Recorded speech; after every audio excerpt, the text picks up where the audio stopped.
cannelloni de saumon fumé maison, farci au crabe des neiges, céleri rémoulade et tartare d'algues. D'accord, c'est tout un plat ça? Non, c'est une entrée. Donc ça, c'est ce qui va servir à préparer la recette. Donc c'est une recette qu'on peut refaire chez soi facilement ou pas? Ou c'est vraiment spécial? Si, on peut la refaire, on peut s'amuser à la refaire. Plutôt une recette de fête? Maintenant, c'est compliqué. Oui. Il faut savoir... je vais vous montrer de toute façon déjà, le plus compliqué, ça va être de faire la ballotine. D'accord, le plus compliqué en fait, c'est de faire de rouler, c'est ça? Voilà, C'est la technique alors? C'est une technique, mais après, ça s'apprend. Moi, ce que je peux faire des cours Ouais. de cuisine pour apprendre des choses. Ah, on peut venir prendre des cours. Venir ou je vais directement chez la personne. Ah. Alors qu'est-ce qu'on a là comme ingrédient? Alors, on va y aller. En tout premier lieu, nous avons le crabe. Soit on prend un tourteau et puis on s'amuse à le décortiquer, mais ça va être une cuisson, on va dire un tourteau en courbouillon. Courbouillon assez parfumé, cuisson 12 minutes, on le laisse refroidir, bien refroidir. Le lendemain, on le décortique complètement, on essaye d'enlever tous les cartilages et surtout attention à la carapace parce que ça casse les dents. Ah oui. Donc voilà. Donc quand la chair est prête, mais ça arrive là pendant les fêtes où on peut le trouver en chair de crabe déjà prête. Ah d'accord. Voilà. Ok. Donc on a ça. En suivant, on a de l'échalote, Ouais. ciselée très finement, du piment, mais attention, ce n'est pas du piment fort, c'est du piment doux. D'accord. En suivant, du gingembre, Ouais. Pareil, émietté, enfin. coupé. ciselé très finement, on va dire une très fine brunoise, du citron vert, zeste, de la ciboulette, d'accord? C'est très frais tout ça. Tout est frais. Tout. Et l'autre? Mayonnaise, ben ça c'était la base que j'avais déjà préparée pour faire les ballotines, tout simplement. D'accord. Et de la mayonnaise. La mayonnaise, ça c'est la salade d'algues. Donc là vous prenez concombre de mer, c'est pareil, ben là vous avez votre poissonnier, vous le commandez. Concombre de mer, Bon, fais voir, du wakame. D'accord, le wakame vous allez le couper très finement, même haché, on va dire. Haché, le concombre pareil, haché. Prenez des capres, des cornichons, un tout petit peu de le vinaigre des cornichons, d'accord, et vous mélangez tout ça. Ok, vous laissez surtout mariner, on va dire, une bonne nuit entière. Ah, d'accord. En suivant, nous avons le céleri rave, qui vient des paniers de génie. C'est quoi les paniers de génie? Le panier de génie, c'est une AMAP. Qui est où? Saint-Rémy-de-la-Vanne. D'accord. 10 minutes d'ici, nous ce qu'on fait, c'est qu'on essaye d'avoir le maximum de légumes qui viennent de chez elle. Elle ne travaille que des légumes bio. Elle essaye de cultiver le maximum. De toute façon, c'est elle qui le fait. Et donc, plante, moi, et l'année prochaine, elle va planter en fonction de ce qu'on a besoin. Oui, surtout, oui, c'est vrai qu'elle va. Comme planter. quoi alors, par exemple? En fait, on a pris le catalogue de graines avec Eugénie et quand il a besoin de carottes de plusieurs couleurs, de betteraves, de certaines variétés de salades, on lui a fait part des choix qu'on avait besoin et en fonction de ça, elle va planter. Donc ça veut dire qu'on a eu un impact du début du légume jusqu'à la fin. D'accord. Donc vous êtes sûr de la On est sûr de ce qu'elle fait. de la et qualité? Voilà. Et c'est à 10 minutes d'ici, donc du coup, c'est hyper local.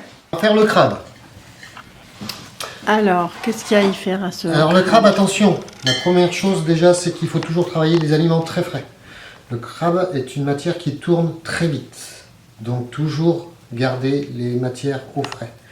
C'est-à-dire, là je viens juste de les sortir, je vais préparer ma recette, je vais la mettre directement au frigo, temps de faire le reste. Surtout ne pas le garder en température ambiante. D'accord, tout ce qui est poisson... Voilà. Je verse mon crabe. Je vais prendre à peu près une cuillère à café. Là, il y a à peu près, on va dire, on a à peu près 120 grammes, 130 grammes de chair de crabe. D'accord? Donc on prend une cuillerée à café, une cuillère à soupe de piment.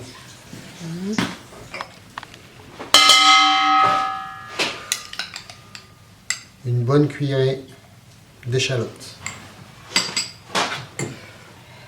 On va prendre le dos de la cuillère, parce que attention, Pour le gingembre? le gingembre, on va en mettre 2. On va pas abuser sur la chose. Oui, parce que c'est Gingembre c'est un est petit peu fort. C'est surtout, ça va donner un parfum.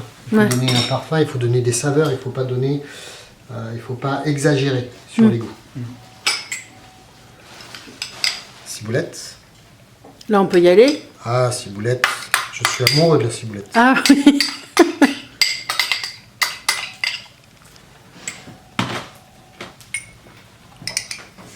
Ça, c'est le citron. Citron vert. Ah, voilà. Et il manque la dernière petite touche, ça va être la coriandre. Donc, on récupère que les feuilles. Ouais, pas de tige. On évite. Pourquoi? Ça fait dur? C'est dur, et puis ça fait des morceaux, des gros morceaux. C'est pas joli. Bon, moi surtout, parce que c'est vrai que c'est surtout moi qui fais la cuisine pour l'entreprise. Déjà, si vous regardez, tous mes ingrédients sont toujours taillés finement. Il n'y a jamais de très gros morceaux. Parce que plus c'est fin, et plus il y a de finesse, et plus il y a de saveur surtout. Ça fait dégager les arômes. Tout à fait. En fait, il y a certains aliments, vous pouvez les mettre, vous pouvez les enlever. J'ai moi par exemple une amie qui ne supporte pas l'échalote, qui ne supporte pas l'ail. Donc dans cette recette-là, moi quand j'en ai fait, ben, je ne mets pas d'échalote du tout. Je ne mets pas d'échalote. Il y en a que par exemple le gingembre, ça va pas leur plaire. Il y en a le citron vert, ça va pas leur plaire. Ben, ils peuvent remplacer ça par du citron jaune s'ils veulent, pour vous faire les zestes. C'est dommage de pas mettre de citron du tout. C'est dommage. C'est ce qui fait la C'est dommage, fraîcheur aussi. C'est ce qui apporte l'acidité du plat. Et donc, si on n'aime pas la coriandre, on met pas de coriandre. On peut mettre du persil ou rien du tout. On peut mettre rien du tout, mais c'est... De la nette. La nette, On peut mettre de la nette, mais ça va accentuer un goût que moi je vais pas aller chercher. Alors, comment tu cisèles?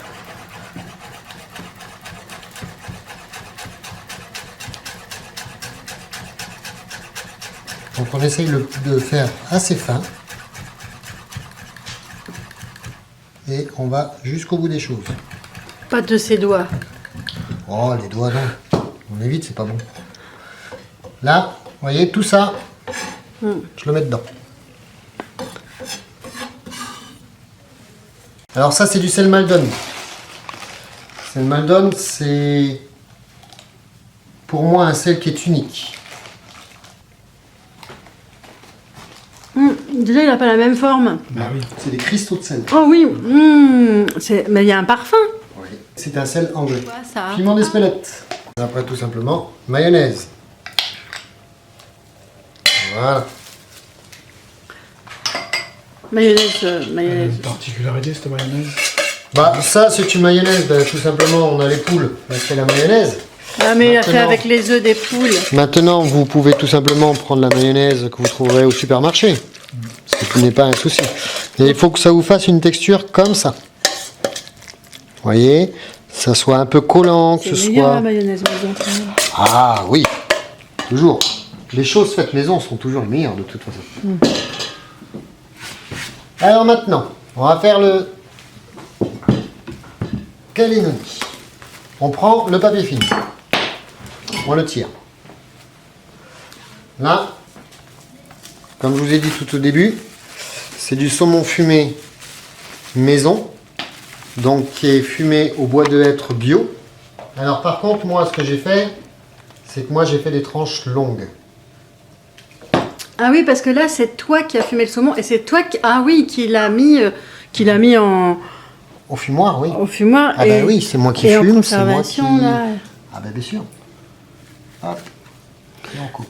Donc nous, on va pas avoir des tranches aussi longues.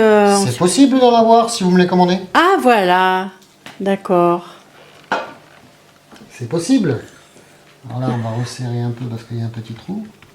Voilà. Ouais, c'est mieux qu'il n'y en ait pas pour pouvoir bien. C'est mieux parce que rouler. sinon on va le voir le trou. On prend le crabe et on le dispose au milieu. D'accord, bien au milieu. Voilà. Là, on va en faire un long. Mhm. On va prendre tout simplement le saumon et on va commencer à rouler. Vous voyez, là, ça commence à faire une bosse. Donc là, ça va pas. Ce qu'on va faire, c'est qu'on resserre pour essayer de rester droit. Il faut réétaler D'accord. Et on le tourne. Hop, c'est fini. Là, maintenant, quand on a fait ça, on le prend et on le tire. Ok. La longueur, vous inquiétez pas, c'est long, ce n'est pas grave. Vous pouvez vous dire, oh, mais là, c'est beaucoup trop long. Mais vous pourrez le couper après. Et en faire, par exemple, je vous donne une idée. Au lieu d'en faire une entrée, bah, vous faites votre apéritif avec. En le coupant en petits, en rondelles. Un petit médaillon. En médaillon, c'est plus élégant comme terme.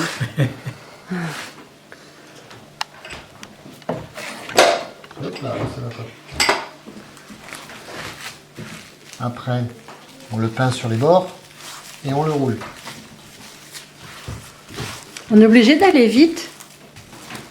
D'aller vite. Il faut parce que là, tu vas assez vite quand même quand tu fais les choses. Ça, c'est professionnel. Bah,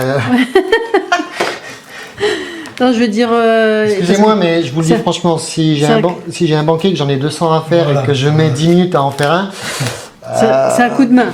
oui, voilà, c'est un coup de main pour nous. Nous, on a l'habitude. Et encore, honnêtement, je ralentis. Non, mais si je le fais à la maison, je suis pas obligée de le tourner comme ça aussi vite. Ah non, il y a pas, non. Tant qu'il est serré, voilà, ça me donne ça en suivant ce que ça me donne. Quand il est bien fait, là j'en ai fait un gros pour vous montrer. Mais logiquement, une entrée, c'est ça. Voilà. Là. Ah oui, on peut le faire de la taille qu'on veut, ouais, d'accord. Voilà. Bon, là, c'est une grosse taille. Mais là, en petite taille, c'est mieux. Pour une personne, une entrée. Pour une entrée, personne. là, oui. Là, c'est une entrée qui va faire à peu près 100, 90-100 grammes. Donc voilà, le cannelloni, il est fait. D'accord, donc là, il n'a plus qu'à attendre au frais. Alors le mieux, c'est de le faire la veille pour le laisser prendre au frigo. Une nuit au frais, ça va permettre que tout se reconcentre, tout se centre. La mayonnaise va un petit peu figer parce que là, vous l'avez travaillé, la mayonnaise, donc il faut la relaisser figer. Ah, ouais, d'accord. Voilà, et le crabe aussi, ça va mieux se maintenir parce que sinon là, si vous commencez à le démouler maintenant, à l'enlever du papier film, ça va partir dans tous les sens. Alors ça, c'est pour dresser. On va s'en servir en décoration. Alors, une belle assiette noire pour bien faire ressortir les couleurs, c'est ça? Le saumon, orange. C'est toujours plus joli. Après, on peut le faire sur du blanc, on peut le faire sur n'importe quelle couleur. Alors, c'est le céleri. Alors, céleri, mayonnaise ou crème fraîche, ciboulette. Le petit secret, Ouais. de la pomme granny dedans. Ah, d'accord. Très frais aussi. Oui. Ami râpé, de la moutarde Ouais. aussi, pour lui donner un petit goût de peps.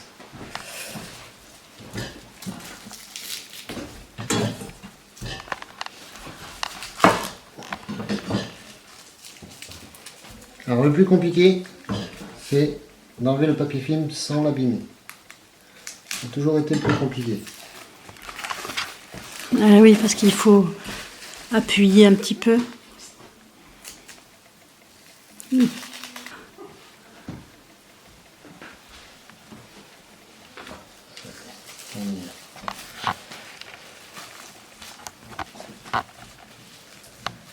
Voilà, c'est un petit peu fragile. Ah oui, c'est très fragile. Je vais vous montrer le couteau.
Maintenant, on va jouer avec la décoration. Ça, c'est un balsamique de pomme.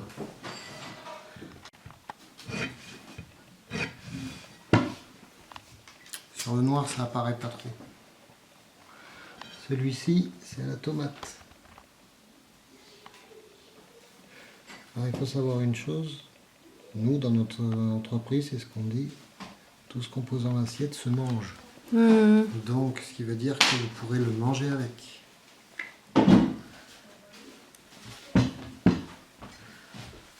On va faire en premier ces fameuses carottes. À la mandoline. On a une mandoline japonaise. Mandoline japonaise. Ça s'appelle une mandoline japonaise ou une mandoline chinoise, comme vous voulez. Ou même une petite mandoline. Et donc, vous allez faire des petits copeaux. Très fin. Le plus fin possible. Et comme ça. Et là maintenant, le mieux c'est de le faire pareil. Et après vous le mettez dans l'eau glacée. Ah, pour que ça fige. Voilà, regardez.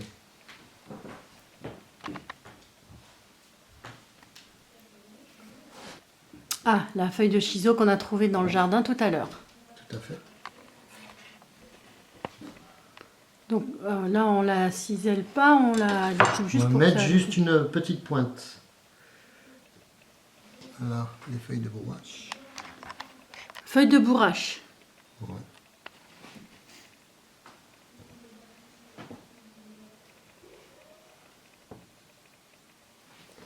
En suivant, nous avons de la petite roquette.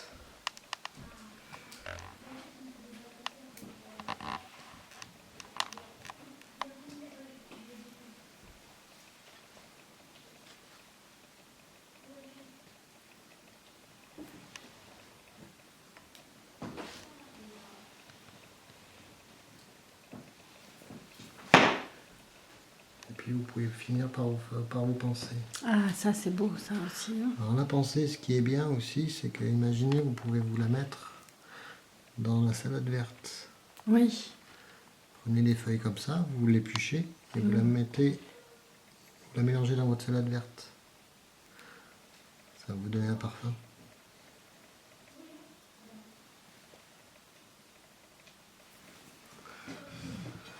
On y est presque. Ah bon, c'est pas fini? Oh, presque.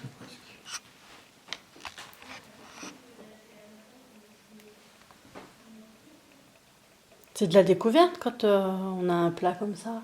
Hein? Et voilà. À chaque bouchée, il faut découvrir une saveur. Ah oui. Oh, mais c'est très surprenant hein, parce que la pomme dans le céleri, on s'y attend pas forcément. La bourrache, la pensée non plus. La salade d'algues, déjà là, si on me dit pas ce que c'est, moi je sais pas ce que c'est hein, de prime abord là. Donc il faut vraiment le mettre dans la bouche pour savoir. Regardez, je vous montre encore une autre chose. Vous avez de la ciboulette dans votre jardin. Prenez les fines. Ou même sur le balcon. Aussi. Vous les prenez et mettez du volume dans vos assiettes. Ah. Donc du volume en hauteur. Voilà. Voilà.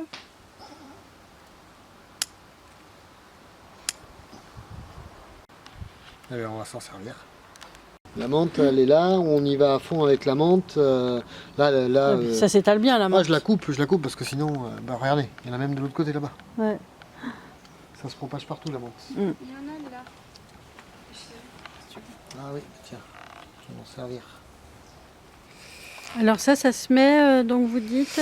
La shiso. Ouais. La shiso, c'est déjà une herbe, on va dire, qui vient un peu plus du Japon, d'accord. Et donc... Faites voir les feuilles. C'est très aromatique, très parfumé. Ouais, d'accord. Attendez. C'est peu connu parce que c'est beaucoup utilisé dans les cuisines japonaises. On dirait de l'ortie. Là, il y a la ciboulette qui est morte, mais normalement, il y a la ciboulette. Mais elle va Là, reprendre. Là, il y a le romarin, le thym citron, la sarriette parce que c'est beaucoup plus doux que le romarin. Derrière caché, il y a le vrai thym. Le vrai thym. Oui. Le thym le plus utilisé en fait. Et là, hop. L'origan juste à côté. Là, vous avez de la agastache qui a fait des graines et qui va repousser. C'est une herbe qui a un petit goût de mélisse. Mhm. Et la chiso qui est à son pied. De l'autre côté, à terme, ça doit être un potager de fleurs comestibles en fait. Que de fleurs. Les tartelettes au foie gras pour... Ça, les pensées comestibles, là, Ouais. ça va dans les tartelettes au foie gras? Ouais. D'accord. Et donc, juste, on prend la fleur comme ça? Ben non, on prend... en fait, on prend une fleur, là, et hop, après, moi, ce que je m'amuse à faire, c'est... On prend les feuilles, voilà. Là. On les divise, et après, on les pose sur les tartelettes. Mais la Tout à fait. pensée, vous pouvez la mettre entière dans la bouche. D'accord. Oh. Oui, oui, bien sûr, ça se mange, oui. Comme les violettes.